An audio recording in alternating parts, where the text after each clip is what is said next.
रहमान रहीम। सहरी और फजर की आज़ान का आपस में क्या ताल्लुक़ है? क्या आज़ान होते हुए भी आप खाना पीना कर सकते हैं या नहीं? अब इस बारे में बहुत से लोग गलती का शिकार हो जाते हैं और अपना रोज़ा ख़राब कर देते हैं। अब वो तवज्जो से सुने कि जो सहरी का वक्त है ये सुबह फजर से पहले, यानी जब फजर की नमाज का वक्त शुरू हो जाएगा इससे पहले पहले आप खाना पीना कर सकते हैं। जैसे ही फजर का वक्त शुरू होगा और आज़ानें होने लग जाएंगी अब आप खाना पीना नहीं कर सकते।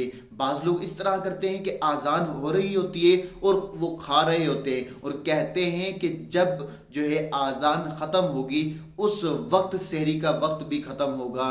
तो ये बात सरासर गलत है, क्योंकि जो आज़ान है इसका ताल्लुक़ फजर की नमाज के साथ है, सहरी के साथ इसका कोई ताल्लुक नहीं।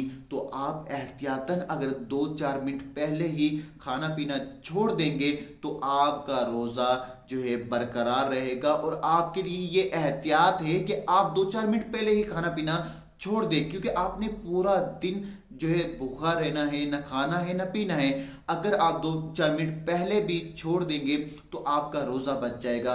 अगर आप कहें कि अभी आज़ान हो रही है खा पी सकते हैं तो ये बात आपके रोज़े को तोड़ देगी। अल्लाह तबारक व तआला मुझे और आपको रोज़े के अहकाम सीखने की तौफीक अता फरमाए। आमीन बिजाहि नबिल आमीन।